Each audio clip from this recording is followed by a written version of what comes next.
Hey everybody, I'm George and welcome to another episode of the Best Little Horror House in Philly, the show where we talk about the best horror movie ever made. According to our guest at least. And today's guest is my pal who might not have Danger as his middle name, but it is part of his last.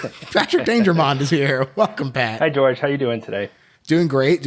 Really excited to talk about today's movie. But before we get to it, we didn't get to go over this. You're one of the trustees. Unfortunately, there was a technical error that forced you off of Friday the 13th Part 2 episode. And so we didn't get to hear about your relationship with horror. And so let's get to that first. Well, my relationship, it was going back to when I was a kid. I used to watch TNT Monster Vision. So I was exposed to a lot of that stuff, the weird horror movies, the kaiju movies, and things like that. And then I watched a lot of the slasher movies, a lot of the Freddy movies, Friday the 13th movies, Halloween movies, and all that stuff.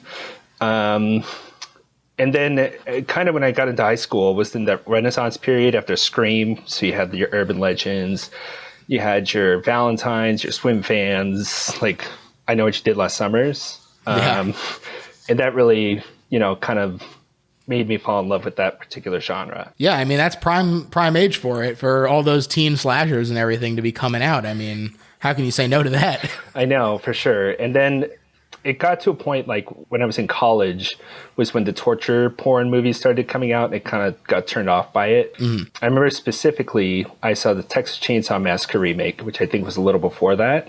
Yeah, 2003 maybe? I think it was that. When I saw that in the theaters, I came back home and I had to sleep with the lights on because it was so loud and so scary to me. I just freaked me out. I don't know what it was, but they really lean into it. Yeah, they do. They do. The chainsaw in the theater setting is insane. Yeah, I think that makes a lot of sense. So is that your favorite subgenre then? Is that sort of slashers? It sounds like that was kind of how you got your start and also what really kind of picked things up for you. So is that your favorite or just something that really kicked things off? I think the slasher is definitely the most fun for me.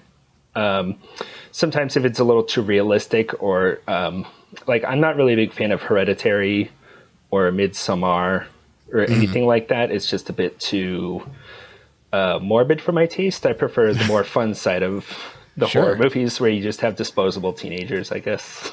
Well, hey, today's movie is right in line with that. It's part of one of my favorite franchises. I watched the first two to prep for this, and I'm just going to keep watching. We're talking about Final Destination 2. What a great movie. I'm so excited to talk about this one. And yeah, talk a little bit about why you picked it, I guess. What made you pick this one in particular? So I, too, have watched the first two recently, and I think I like one okay. But two is really the one where they're just kind of like, screw it. Like, let's just make this as fun as possible. Let's just go crazy. And I think it satisfies this weird thing I had as a kid. Do you know, Rube Goldberg Machines? Yes.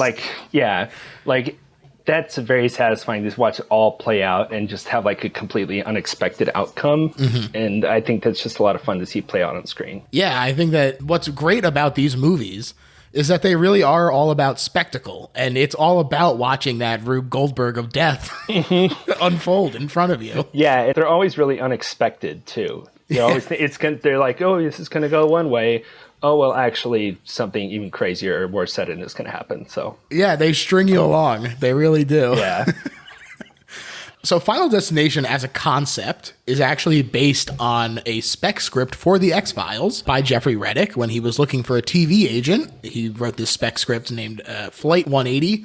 Perfect opportunity for a plug of the Patreon where you can join in a community watch-along of The X-Files, which I'm enjoying very much, just like I do these movies. But when that became a movie instead, it was a huge success, the first Final Destination. It made $112.9 million on its $23 million budget. Wow. Yeah, huge success. And the director, James Wong, said, "The entertainment value is in the ride, not the outcome. And there's this great feeling of dread and tension throughout the whole movie because you know how they go."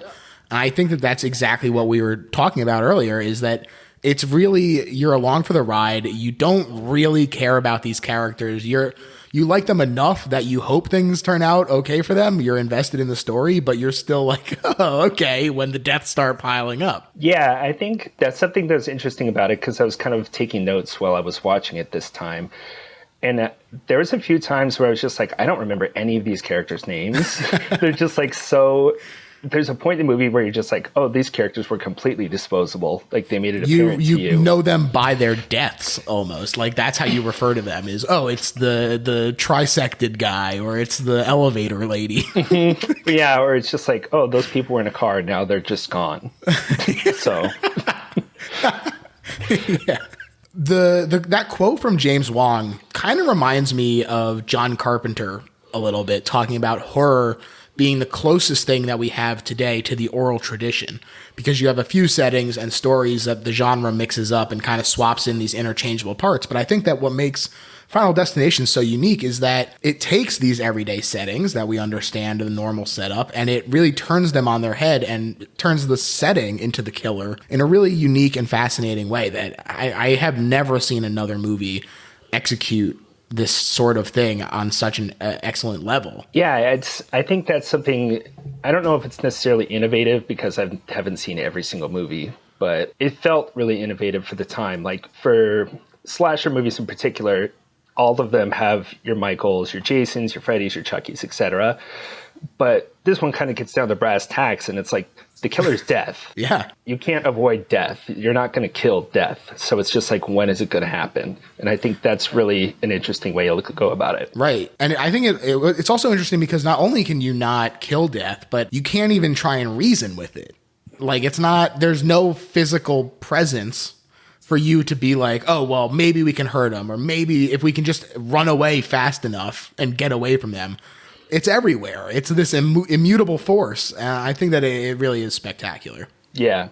Yeah. And kind of in a way, it's kind of like It Follows because it's just like it's always stalking you. And it's just whenever it catches you, that's it. Totally agree. It Follows owes a lot to Final Destination. You heard it here first. And to give proper credit, Glenn Morgan is the writing partner of James Wong. He helped develop the Final Destination 1 script into its final form. And he produced Final Destination as well. Plus, James and Glenn were part of the initial production crew of The X-Files, so they really were perfect to sort of get this thing off on the right foot. Oh, interesting. That said, for part 2, Reddick, the original writer, wanted to expand the mythology and not just say, okay, how can we kill a new batch of victims? So, although they did set up a new group for Death to chase after, they did also bring back the character of Clear from the first one, played by Ali Larter, Tony Todd's role as the mysterious mortician who knows more than he should, Billy Bloodworth. Great name. It's a great name. Also, I'm just throwing this out there, but when Tony Todd wants to sit back and just cash some easy checks, he should turn that character, or a legally distinct version of it, into a horror host. Chime in a few times each movie to hiss something about the inevitability of death. Who says no to that? That would be good, like the new Crypt Keeper. Yeah. Yeah, I'm into that. So Wong and Morgan were already tied up working on The One, that Jet Li movie, which they both wrote and Wong directed, and Willard, which Morgan wrote and directed and Wong produced. So they couldn't make it back for the second Final Destination, and the studio instead went with David R. Ellis. You might know David R. Ellis as the director of Snakes on a Plane, a movie I had not thought about in years until incredible doing movie. research. But he's also a second unit director and stunt coordinator of note on movies like Waterworld, Master and Commander, and Matrix Reloaded. And so, because he had this history of working on these big stunt and action scenes as a second unit director, and in a way, like we said, these are all about these Rube Goldberg executions, as Ellis himself said, it felt like a pretty natural transition. And I think that is kind of cool that they were like, okay, let's give it to someone whose focus has been on making these set pieces look the best that they can in more classic examples of movies. I think that's a cool behind the scenes or behind the camera thing that they had going on. Yeah, that's really interesting because I did kind of a cursory dive just to see, because I had no idea who this director was. And the only director credit I saw before that was Homeward Bound 2. Yeah. And I was like, what? How did that make that jump? That's so crazy to be like, I work with dogs and now I'm killing teens. It just made no sense. You know, who knows what was going on when they were bound for home. Yeah. Death was chasing them. Yeah. It's crazy. San Francisco is crazy, man. You got Gotta watch out. Yeah. A.J. Cook plays Kimberly Corman, the lead of the movie, along with Ali Larter's Clear. AJ said that she jumped at the chance to be in this movie because of the lack of horror movies with one good female lead, much less two, which I thought was an interesting note of hers. I did also take pause at her name because Final Destination is littered with name-check references to Gothic horror and German expressionism. The two FBI agents are Ween and Schreck. Robert Ween directed The Cabinet of Dr. Caligari, and Max Schreck played the titular character in Murnau's Nosferatu, and you better believe we got a character named Larry Murnau. The two Wagner brothers reference the composer and director Richard Wagner, an important precursor to expressionist music and a big-time anti-Semite to boot. Alex Browning references Todd Browning as the director of Dracula. Valerie Luton references Val Luton, the producer of Hitchcock's Rebecca, among others. Speaking of, Sean William Scott plays Billy Hitchcock. And the one final reference I caught in the original Final Destination is the character of Blake Dreyer referencing the director of Vampire, Carl Theodor Dreyer. Mount Abraham, a very German town, apparently. Yeah, I didn't catch many of those things. But it is interesting how like horror tends to like reference itself, and they're always like Scream has Billy Loomis, and then Halloween itself references Psycho, and it's just like they all want to like pay homage to each other, it seems like. Yeah, I think that there is a real understanding that a lot of these movies have to stand on the shoulders of those who came before them. And they have a real appreciation for that I don't think necessarily comes through in other genres. Yeah, it seems like horror movies in particular, people who make them are particularly proud of them and are particularly, what's the word I'm looking for, like precious with the history of it. Yeah. Which is really exciting to see. You don't see that in like action movies or dramas necessarily, things like that. Yeah, I totally agree. And so Final Destination 2 doesn't have quite as many name checks as that first one, or at least not as many as that I picked up on. But as I said, we do get Kimberly Corman, who references Roger Corman, very famous director and producer. We also have Nora and Tim Carpenter, obviously John Carpenter. And Evan Lewis, this might be a little bit of a stretch. I thought maybe it was Herschel Gordon Lewis. He's a giant in the horror game. Who knows? We'll give it to you. We'll give it to you. Maybe I'm giving them too much credit. But it could be, but who knows? And like the first movie, Final Destination 2 was shot in British Columbia, around Vancouver Island to be specific, and Highway 19, Campbell River, and Okanagan Lake to be even more specific. So people could go visit that. And the temps of the lake were around 37 degrees Fahrenheit, or just under 3 degrees Celsius, so tough to film in, although the actual underwater stunts were done in a controlled tank environment. Oh, okay. That makes sense, because I couldn't imagine them like sinking a person in a car in 37 degree water. Yeah, that sounds like hell. But yeah, I listened to the commentary because I literally ordered the franchise set for this. Oh yeah. So I was like, oh, what a great opportunity. So yeah, I was going to do that too, but it was like not going to get here fast enough. So I'm like, well, I'll just bite the bullet. Buy it twice. Hey, there you go. The commentary is pretty fun, and they talk about that. So if you're interested, people out there, check it out. But A.J. Cook and Michael Landis, who plays Burke, did perform their own stunts using a rebreather and a scuba tank to stay alive. So wow, good for them. Yeah. As far as the effects, I thought that it was kind of interesting that the iconic pile-up and resulting log impalement was basically the deciding factor for the studio that they went with, Digital Dimension, because the crew had just tested some actual logs dropping and realized they only bounce about an inch, which is good news for people who have been terrified by this movie, but bad news for people trying to make people be terrified of this movie. Yeah, I guess they're hoping a lot of wood experts aren't going to be watching this movie. Yeah, there's one guy in the theater who stands up and is like, that's fucking bullshit. This is completely ridiculous. That's not what wood does at all. This whole movie, I'm walking out. Who's with me? But Digital Dimension had just finished a test shot of CG logs bouncing, and so they had sent it in as their, like, hey, consider us for your special effects, and everyone agreed. They were like, oh, look at this. We can just use CG logs for this scene. No problem. Wow. I do think it's interesting, though, that they did still try and keep things practical as possible. There are no CGI cars. The bodies are all casts. It's a blend of practical and digital blood. So, not too shabby, especially for the time period where they were really sort of tending to lean into digital effects a lot. Yeah, some of them do look pretty impressive, where I was watching it and I couldn't really tell if it was CG or not. Maybe I was just paying close attention to the movie, but it's particularly with the fire escape one, it looked pretty realistic. And especially, I know that it's not practical, but in most of the horror movies, when someone burns to death, they don't show it like the way they do in this movie, how it kind of like the peeling of the skin. Ugh. And it was like pretty gruesome to look at, but it looked cool. Yeah, even the digital stuff does look pretty good. I mean, not to jump too far ahead, but when Rory gets cut in half, like, or not half, in three, like, and he slides off himself, I was like, that looks pretty good. You can tell, though, I mean, it's not distracting, but you can tell when you compare it to something like the window falling and like that kid getting crushed. The very practical effect really made me laugh. Yeah, it's really sudden. And it's one of those things where, like, obviously the beginning of the movie is incredible, but when you see that, you're like, okay, I'm sold. This is brilliant. And this was actually the lowest grossing of the series, making $90.4 million on a $26 million budget, which is unfortunate. It does kind of make sense to me, I guess. People who foolishly didn't like the goofiness of the first one tapped out, so you have to kind of rebuild with the people who are out there evangelizing for it. So, you know, it is unfortunate, but I think that the appreciation has definitely swung back in favor of Final Destination 2, which is nice to see. Yeah, and I think in particular with this series, it kind of has an earnestness of it knows what it is and it knows what it's doing. So I think as long as you know what you are and you're confident in it, like, people are going to appreciate that and enjoy it. Yeah. Also, $90.4 million. Pretty good. Still. That's really, I can't believe that these movies make this much money. It's crazy.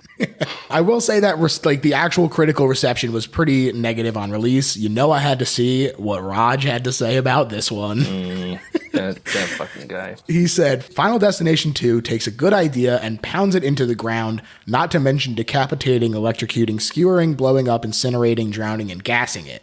Perhaps movies are like history and repeat themselves, first as a tragedy, then as a farce. 1.5 stars. Thanks for your regular contributions to the show, pal. Yeah, so it sounds like he got it. He just got the star rating wrong. Yeah. Exactly. But like I said, the appreciation has grown, certainly among audiences, and the highway scene is so iconic. It's literally the first thing I hear about every time I try and talk about this franchise to someone. So haters kick rocks as far as I'm concerned. Absolutely. To get into the actual movie, exactly 1 year after the explosion of Flight 180, we get this nice little synopsis of the first one through a newscast. Horror classic, gets you up to speed real quick. And college student Kimberly Corman is joined by her friend Shayna. They're going on a trip to Daytona Beach for spring break with her friends Dano and Frankie. Those are the names you will never need to remember. And I didn't.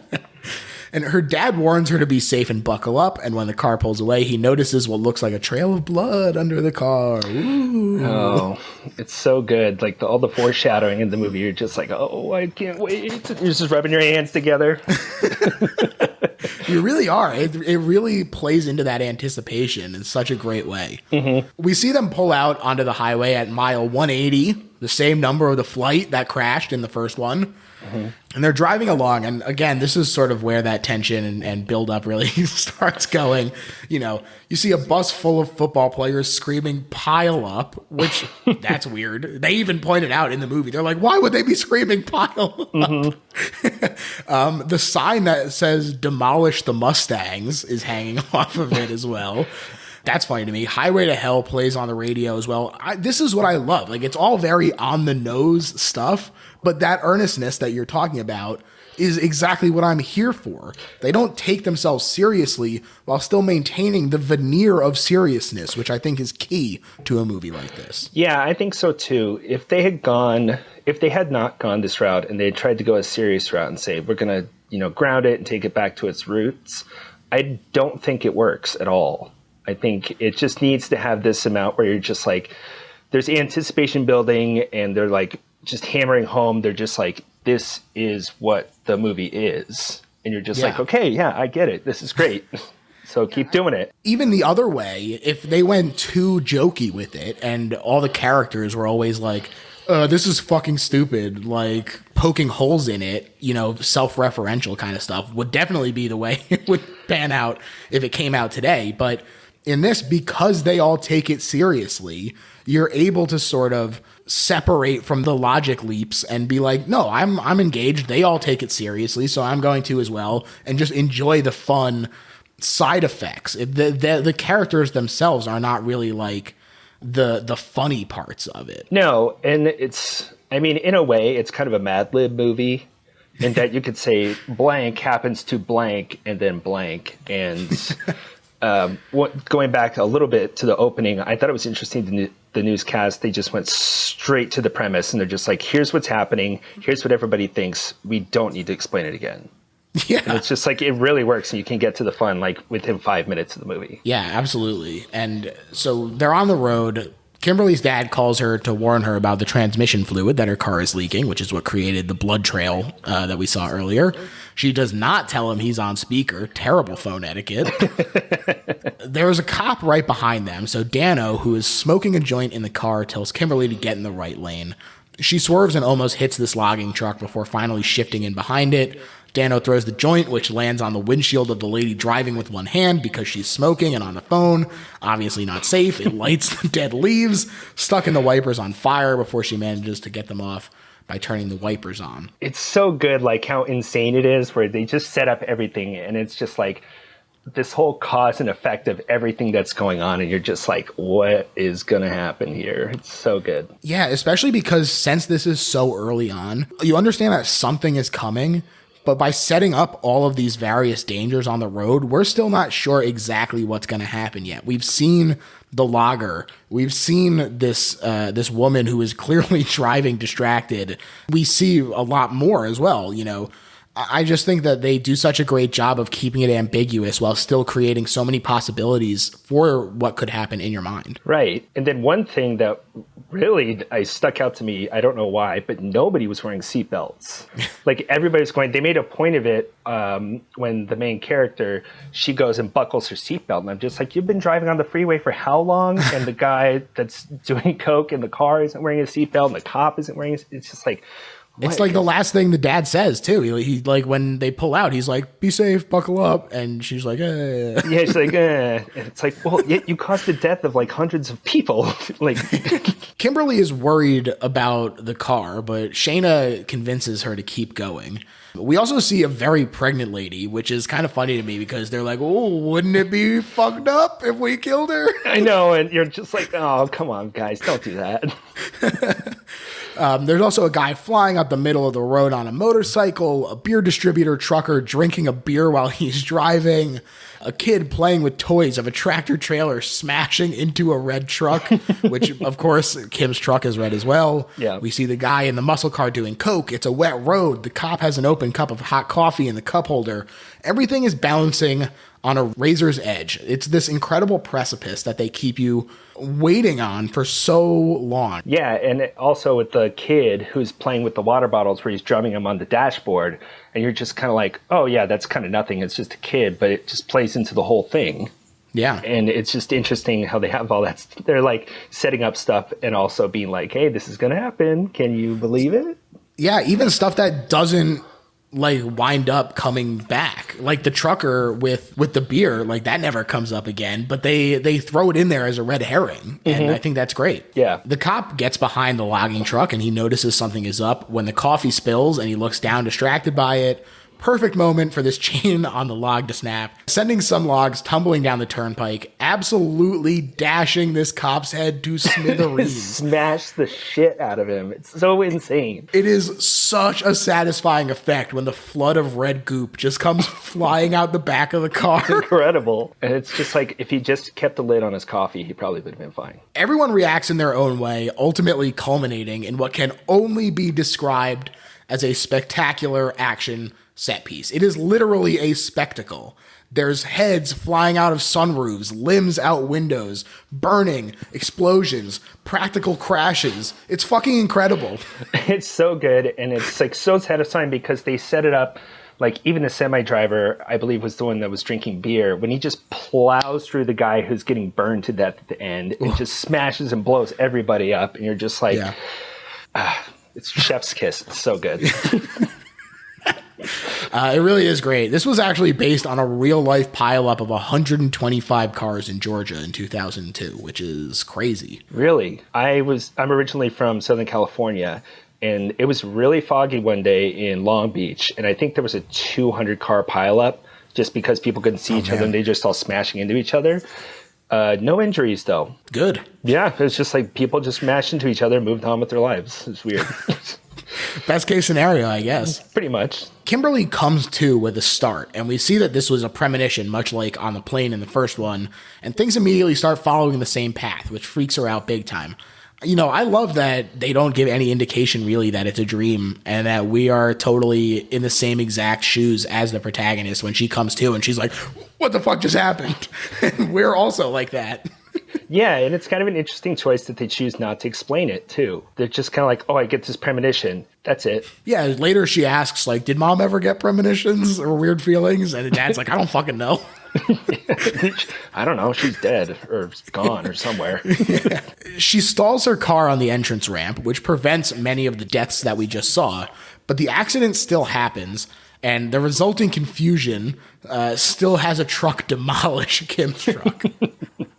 Which is so good because you're like, I was trying to remember, okay, like, which of these characters moves on and which of them die? And it was just like, oh no, they just get blown up immediately and I don't have to think about them ever again. Immediately. And it's good too because they were all really fucking annoying characters. I know. I was trying to think the guy who was smoking pot if I recognized him from somewhere, but I couldn't. That's a classic Canadian actor. I don't remember his name, but he is in a lot of those Canadian horror movies, I feel like. It's probably it. He's probably in like I don't know, like Jason X or something like that. That seems probable. He's probably Jason. He's actually David Cronenberg who gets murdered in that one. Oh, he looks so young in that movie. What happened? It's been a rough couple of years. Apparently. For old Crony. Kim was outside being questioned by the cops about why she stopped. And so, like we said, they all just get absolutely annihilated. But she manages to survive. At the police station, they're all questioned by Deputy Marshall Burke, who is the cop that was on the ramp. This is when we sort of get to see some of the other characters that we're going to be involved with. Lottery winner Evan Lewis, Nora Carpenter and her 15-year-old son, Tim. Kat Jennings, the businesswoman who was the woman on the phone and with the cigarette. The guy in the muscle car with the coke is Rory Peters. Isabella Hudson, the pregnant lady, and high school teacher Eugene Dix. And they all go their separate ways after the questioning, but Kimberly fears it's not over. It's a good thing it wasn't because there's a lot of goodness that's coming up. Yeah, that would be a really short movie. Yeah, they're like, well, then we all moved on. That businesswoman, I really enjoyed her character because she's just so kind of snotty and self-important, and you got to respect somebody who can smoke on a treadmill. Yeah, that's a power move for sure. Yeah, it's just like, yeah, I'm canceling out this workout. Who cares? That's how she maintains perfect neutral. Exactly. We follow Evan living in an extremely rundown apartment, but carrying a ton of bags and an iMac box. As we saw, he was the lottery winner. This place that he lives in is psychotic. There is a doll missing an eye on the floor outside his door, a frying pan sitting on his table full to the brim with uncovered spaghetti. Yeah, and his solution to it was just throw it out the window without even looking. He takes off his shirt. It reveals a single nipple ring. Yeah, and God, this guy's a monster. It was like stressing me out. I was so glad he was going to die. This guy's trash. He goes to reheat some Chinese food and some mott sticks, but he sprays oil all over the stove. There's a bunch of knives just hanging in the open from those magnetic strips, which I was like, uh-oh, that looks dangerous. Didn't actually come into play, but that was another red herring where I was like, ooh, I clocked him. It's what's so satisfying about it, because it's just like he's just crashing around the apartment with not a care in the world, having won his lottery of $250,000. And it's crazy. It must have been worth a lot back then.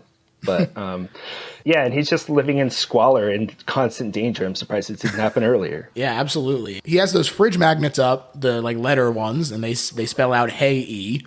The H drops to spell I, which is a lot of fun. And he doesn't notice the magnet in his food, though, when he pops it in the toaster oven. He goes and he undoes some of his bags, puts on a new gold watch. He goes and checks out his new diamond lucky horseshoe ring. Not so lucky, though. No. He's like, I think, doesn't he never put it on? It's also upside down, which I think is like, if it falls, it's unlucky now.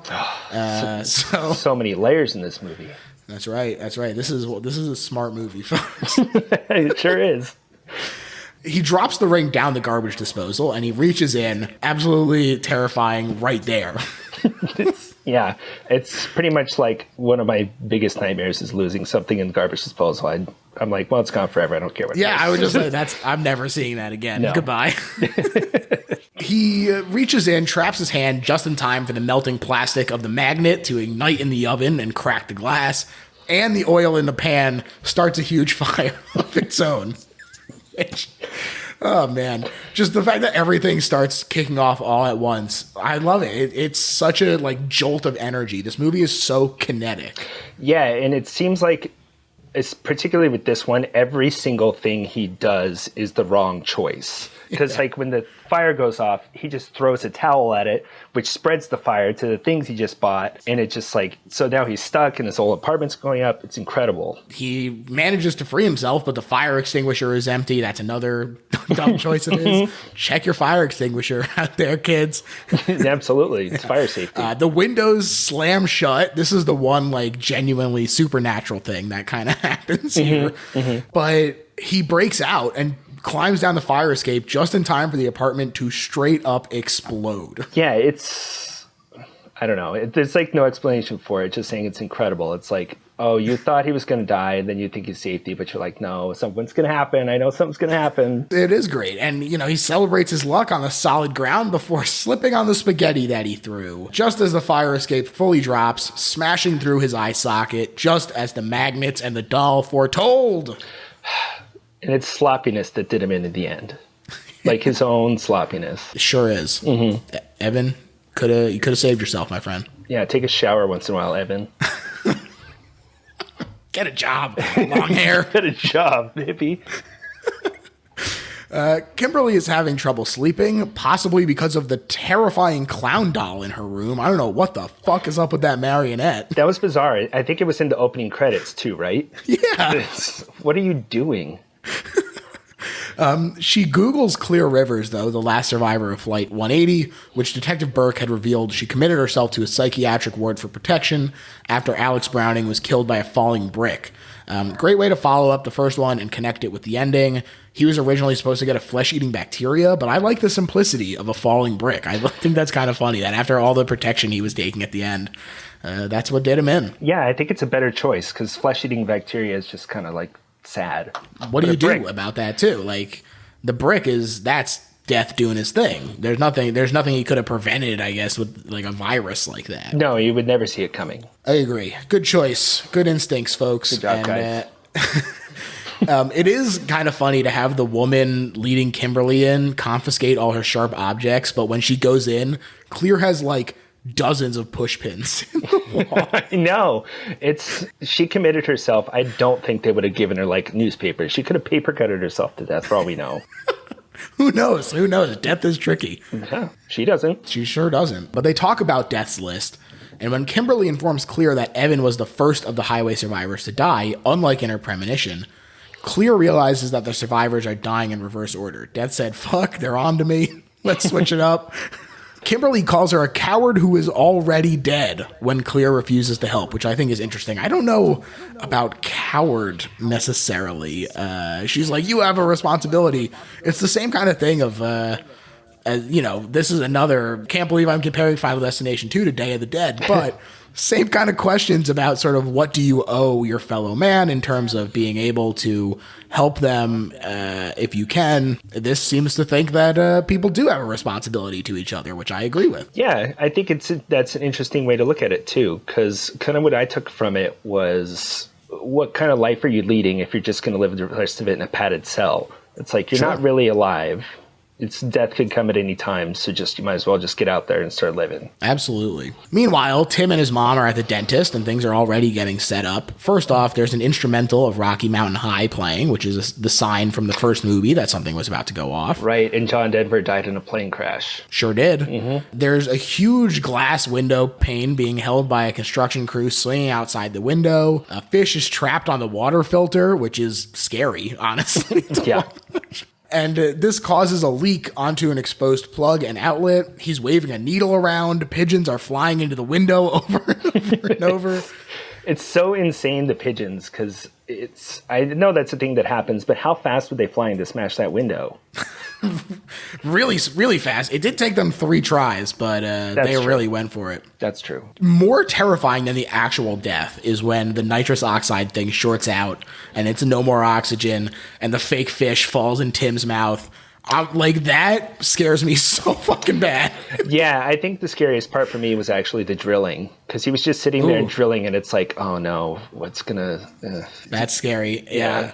Nobody likes going to the dentist, so... Thankfully, he is saved by the nurse, or oral hygienist. I'm not sure exactly what her job is, but there's a woman at the dentist as well, and she saves him. And they walk outside. Kimberly and Burke see them, scream pigeons at him, that's a weird choice. Yeah. Makes Tim scatter a bunch of them, as kids do. And of course, this causes the pigeons to knock into the construction guy, who drops the glass pane on Tim, crushing him in a just delightful fashion. Like I said, this is a practical effect. I love it so much. He was just absolutely annihilated by that glass. And say, to the point where they showed the body bag, I was like, what did you put in that body bag? Is it just like loose pieces? They're like, oh, get a bucket. Yeah. A body bucket. I think it's a lot of fun to make us think that it's going to be in the dentist, and then they pull the rug out on you, and you're like, oh shit, you walked away from this, no problem. Yeah, and like with the dentist, especially when the fish fell in his mouth, the assistant just went in and it was like, bink. Yeah, like they didn't want to get in trouble. Yeah, I didn't expect that to happen. Yeah, and I also like that you can see the glass window, like the pane of glass, dangling from inside the dentist's office, and so they are setting it up even if you don't know it yet. Yeah, it definitely feels like they took a lot of care into it, and it's not just arbitrary reasons why they're dying. It's like, you know it's going to happen, but you don't. I also thought it was funny that Tim was supposed to be 9, and the studio was like, no. And so they bumped it up to 13, and the studio was like, try one more time. So they finally made him 15. Can you imagine if they killed a 9-year-old by smashing him with a plane of glass? That would have been amazing. Man. Would have been a smaller body bucket. Yeah, such a bold choice. A body bowl that time. But Clear checks out in order to help, and she hears about Tim. And so she introduces Kimberly and Burke to the mortician William Bloodworth, played again, like I said, by Tony Todd, in a wonderful role that persists through the entire franchise. I love that Tony Todd is in these. What a cool guy. I love that, Tony Todd. Yeah, I mean, I don't know if he's been in anything really bad or if he has been bad in anything that he's ever been in. He's always really solid, and he's always really adds a gravity to the situation, which is really cool. Yeah. I also really like the way that they go to visit him. It feels like they're like descending into the underworld to talk to him. It's a very cool kind of set that they go on to. Yeah, and it's kind of an interesting choice, particularly for this movie, because if you think about all of the person he's with is Evan, right? And so Evan was kind of like a person who obviously didn't take care of himself, didn't care about pretty much anything. He would be going to like that type of place. It's like a pauper's funeral almost. Yeah, it's really cool. Tony Todd tells them that only new life can defeat death. And I lost my mind when Burke is immediately like, what the hell does that mean? Because I also was like, what the hell does that mean? It's so good. But they realize that Isabella's baby was never supposed to be born because it would have died in the crash. So if they can get that baby out, the list gets torn up. Is what they think, at least. Which is, does that stand to logic, do you think? Where if one life saves like 5 people's lives, I guess? Who knows, man? I guess. I guess logic is out the window. Who cares? Kimberly has a vision of herself driving the van that she thinks is the van that Isabella was in during the crash into a van and drowning, or into a lake. She sees herself crashing into a lake and drowning. But they move on to track down Isabella using the plate number on the van, which they manage to see because Burke is a police officer. And Rory, they're like, all right, we're going to send someone to look for Isabella. We're going to gather up the rest of the victims, I guess we'll call them. And we'll sort of explain the situation to them. And so Rory is on his way to join the rest of the survivors, and they don't survive. Rory, he fucking dies. He joins the rest of the group. He enters an elevator with a faulty sensor. He grabs his shoe on the way up, which I think is fun. Nice little foreshadowing again. Also, the elevator music is Rocky Mountain High. I didn't catch that one. That's good. That is a good one. And so, like I said, he's on his way up to Burke's apartment. Burke says that another cop is going to get Isabella because they reported her car stolen, which is kind of a really fucked up abuse of power there by Burke. Yeah, and it's kind of problematic because it's like a Latino person too, and they're just pointing over. It's like, no, we're just taking you to jail. And it's like, especially with recent events, you're like, uh-oh. It's not great. No. It's not great. But Eugene and Nora get frustrated and leave. And this is when Rory sees a sign indicating a man with hooks. Well, doesn't the mom say, like, I don't want to be alive anymore? She's like, if it's my time, then whatever. Like, I'm fine with going to meet my son and husband who have both been murderized. Well, the husband has already been dead, but the son was murderized. Yeah, for sure. And so they leave, and they get into the elevator with a man carrying a box of prosthetic limbs. Where was he going with that? Who knows, but convenient for death. Yeah, sure. Her dropping the phone, that she gets a phone call from them trying to be like, hey, watch out. That leads her to drop the phone, leading to the hook getting tangled in her hair. And when the door opens and she tries to run out, she gets yanked back. And actually, them trying to rush out and calling the elevator, that actually is what kills her. Because it's their own damn fault. She gets yanked back. The doors close on her neck. The elevator elevates, eventually chopping her head clean off. At which point she says, I don't want to die. So she says... She sure does. Yeah, so she was... A minute ago, she was like, I don't care if I die. And when it actually came down to it, she was like, well, I want to live, but it's too late, so... Yeah. Sorry. Too little, too late. Yep. Eugene freaks out and he tries to shoot himself and end things on his term, but the gun jams and he can't do it. I just think that it's so funny. I was like, man, Death is a petty motherfucker. I love it. Death has that fuck around and find out energy. It's like, oh yeah, try the gun. What are you going to do? Oh, it doesn't work? Oh, it's too bad. 6 times it doesn't work. Yeah. Take that. And so, like we said, Isabella is in the holding cell because she has been taken in for stealing her own van, and her water breaks. So she and the cop hit the road, as do the rest of the gang, who all talk about previous near-death misses. Kat avoided a gas leak at a bed and breakfast because she got held up by being in the bus that splattered the girl in the first one. Burke avoided a shootout by going, as he says, to scrape up Sean William Scott from the first one as well. And just a couple more like fun little connections that really ratchet up the eeriness and also explain why Death is working backwards, because it's actually the order of the deaths that they avoided the first time around related to the crash of Flight 180. Yeah, and I haven't seen the rest of them, but from my understanding, the entire series has this weird continuity to it, right? Because they're just kind of like, they all kind of tie together in a way like the early Saw movies did. As they're driving, a tire blows out, and they almost smash right into Isabella on the road. Which that would have been a hell of an ending, honestly, if they just all fucking crashed and died. Just get them all done at once. But they skid out, and a bunch of PVC pipes from a farm they crashed through impale the car, stabbing Eugene in the lung and almost killing the heck out of Kat. Yeah, and then the log like blocks her in, right? Right. Yeah. She's trapped there, stuck on. It's like trapped on her leg. I thought it was so funny that Isabella is like, absolutely fuck those guys. Get me to a hospital. They're like, no, I don't want to deal with this. I have a kid. And so the rest of them pull out Eugene. Kat, like we said, is trapped in the car. A news van comes screaming in. How did they know? Were they just They're probably out there listening to the cop radio, and they were just like, "Let's go!"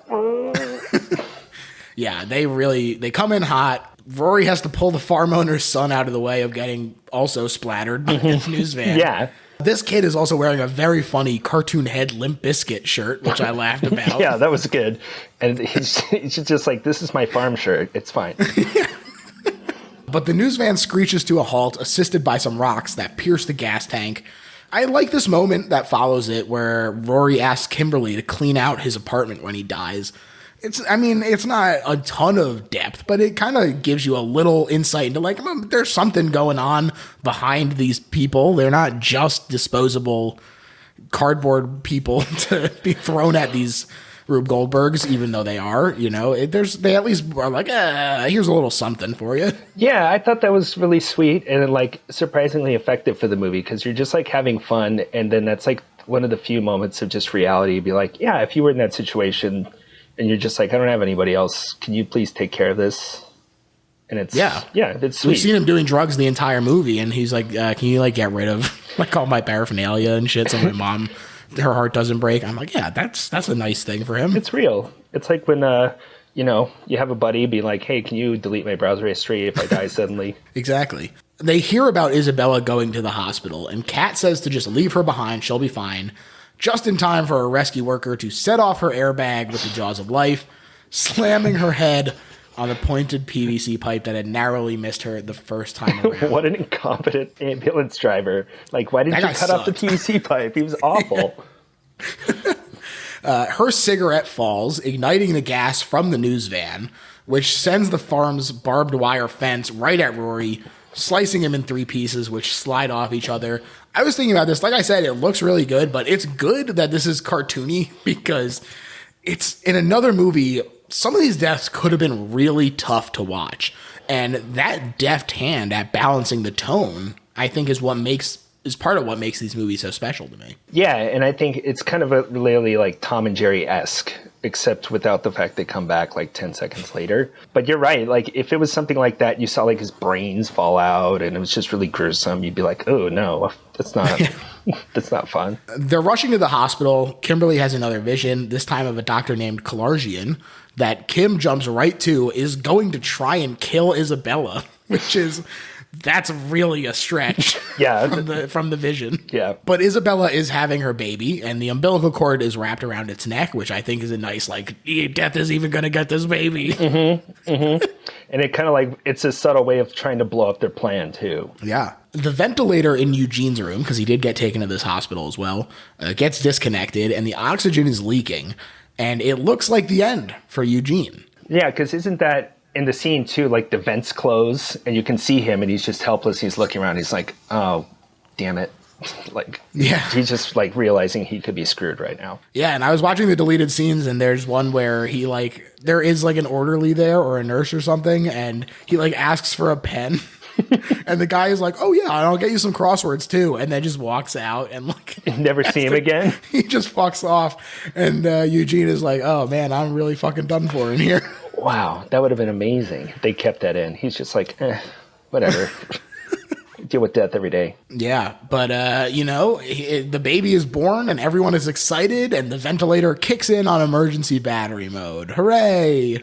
Yeah, it's like a kind of a. Well, not a false ending, but, you're kind of like, oh, it's a false hope. Everything's going to be fine.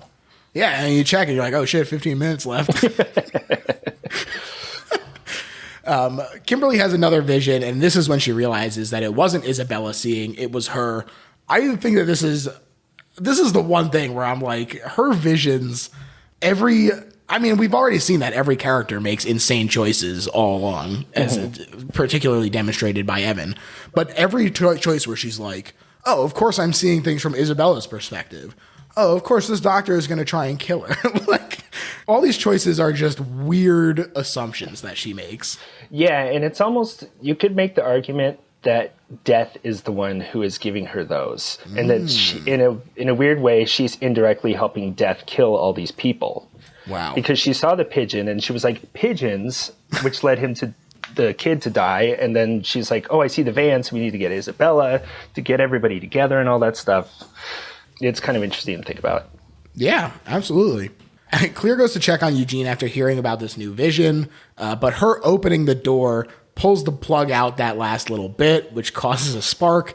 killing both Eugene and Clear. I was like, damn, Grim Reaper is getting good at this. 2 off the list at once. I know, and just the way they show her, like, all of her skin burn off, and it's just like, that's kind of, it was pretty gross, but it was kind of great at the same time. Oh, absolutely. And this was the same year that she did Varsity Blues, wasn't it? Or was that before this? I think it might have been a little before it. Okay. Honestly. But, well, let's check. We got the internet. That's the beauty of it. Yeah. It might be the first Final Destination. 1999 Varsity Blues came. Okay, so it would have been the first Final Destination then. Still, that's quite a year for her. Yeah. Kimberly recognizes the premonition as happening right now, and she drives the ambulance into the lake. I like that she says, let me make this as difficult as possible, and really launches off the pier instead of like slowly just driving off of it so that she's near the shore. Yeah, it's really bizarre because she kisses the cop on the cheek and steals an ambulance. And it's like, you've killed more people because now they can't save lives. So what are you doing? You're making so many poor choices in this movie. Yeah, and Burke makes well, I mean, I guess it works out, but Burke is like, he gets told to go get Kalarjian. And he's like, I'm not going to do that, obviously. Yeah. And he's just like, no, I'm going to chase after you and jump in this 37-degree water and be able to hold my breath for like 45 minutes and try to save you. Yeah. Hell yeah. Yeah. Well, he doesn't save her because she does drown. Yeah. But luckily, she is defibrillated by the doctor, creating the semantic new life that defeats death. And I'm like, sure, I guess. They didn't really explain how she got out of the lake, did she? Because she just kind of died and then she was dragged out. I guess it doesn't matter. It's like the theme of this movie. It's fine. Who cares? Stuff blows up. It's fine. Every time you think about something, you're like, that doesn't make sense. Ultimately, you wind up with, who cares? Yeah, it's kind of my general attitude to movies. I know a lot of people can like nitpick and really pick up on stuff and continuity errors. And a lot of times I'll just get lost in a movie and be like, oh, yeah, Kung Lao cut that guy in half with his hat. It was awesome. Hell yeah, Kung Lao, killing it. Hell yeah. Literally. Mm-hmm. But later, so she survives. They feel like they've defeated death. Kimberly and Burke are having a picnic with the Gibbons and Kimberly's father. And the Gibbons explain that their son, Brian, was nearly hit by the news van earlier, and that Rory did have to pull him out of the way.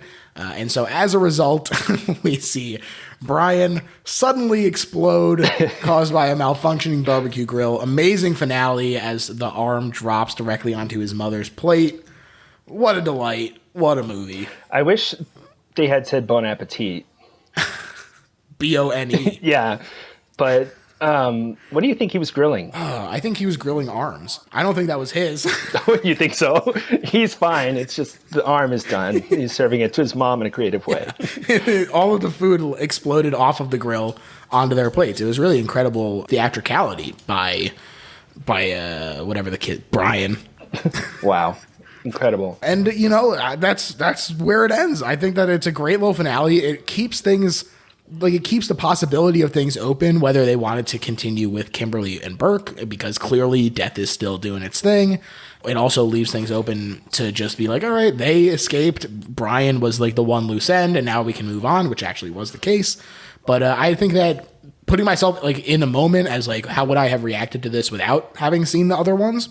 I think that this is a great, great ending. Yeah, and I kind of like it when they do things like that, because if this movie hadn't been successful, then they could have gone in a new start. And if it had been really successful, they could have been like, okay, we'll get these people back for the sequel and we'll see what their continued adventures or whatever.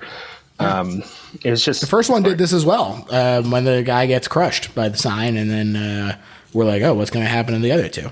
So they know what they're doing. Yeah, and it's kind of interesting to think about the first one to the second one, because the first one starred Devon Sawa.